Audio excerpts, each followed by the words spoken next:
Filippomene, principe degli Achei, in tra le altre laude che dagli scrittori gli sono date, e che nei tempi della pace non pensava mai se non a modi della guerra.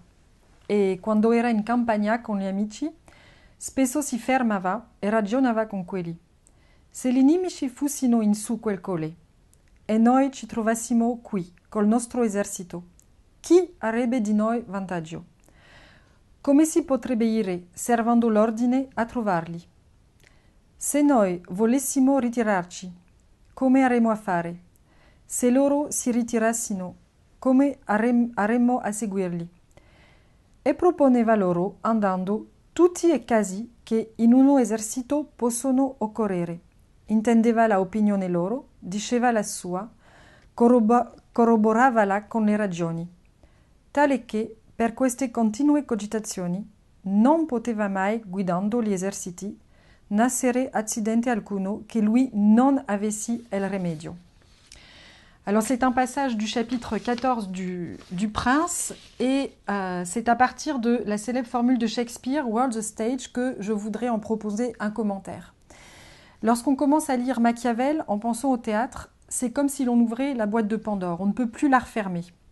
Elle permet de révéler une double présence de l'idée de mise en scène dans son œuvre. Il y a d'un côté l'invitation que fait Machiavel aux gouvernants d'exploiter ses ressources, et de l'autre son travail d'écriture qui peut se définir comme une mise en scène de l'histoire. Et c'est ce que ce passage, extrait du chapitre 14, nous permet de comprendre de façon extrêmement incisive. L'idée de mise en scène dans l'œuvre de Machiavel s'éclaire, et c'est l'aspect le plus connu, à partir de la distinction qu'il établit au chapitre 18, entre l'apparaître et l'être. Machiavel ne nie pas la dimension de l'être, mais il la met de côté, en affirmant qu'à s'y tenir, le prince court le danger de perdre son état. Au contraire, il gagne à se placer dans la sphère de l'apparaître, à agir comme s'il était en scène. Et c'est au nom de la vérité effective des choses que cette dimension de l'apparaître est privilégiée, et dans son sillage, la tromperie. Simuler répond à la nécessité de tromper pour qui veut se maintenir à la tête de son état. Tromperie, travail de détachement à l'égard de sa nature propre, engendrement ou altération des passions sont nécessaires au maintien au pouvoir.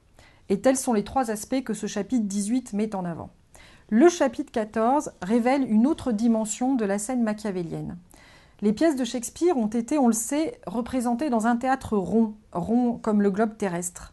Et la scène de ce Globe Theatre incarnait, le temps de la représentation, le monde, son plafond, la voûte céleste, peinte avec ses étoiles, ses planètes et les signes du zodiaque. Cet autre versant de la formule The World's a Stage suggère une autre forme de mise en scène, et il me semble que c'est celle-ci qui est à l'œuvre dans le chapitre 14. Il y a dans ce chapitre une intention identique à celle du Globe Theatre, celle de faire de l'œuvre une scène-monde afin de comprendre le cours des événements et définir les conditions de l'action. Une expression récurrente dans Le Prince définit la finalité de l'écriture de l'histoire. Machiavel entend « ridurre a memoria », tel fait ou tel épisode, littéralement réduire à la mémoire, mettre en mémoire si l'on veut, mais on a intérêt à ne pas perdre l'idée de la réduction qui est présente dans l'expression italienne.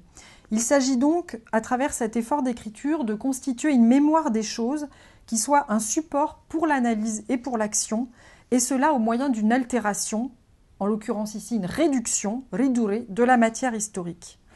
Lorsqu'on lit Le Prince, aujourd'hui, on peut avoir le sentiment d'être perdu ou submergé. Perdu par cette manière de raisonner qui nous est devenue inhabituelle et submergé par la multitude d'exemples historiques qui se côtoient, a fortiori lorsqu'ils sont empruntés à des époques différentes.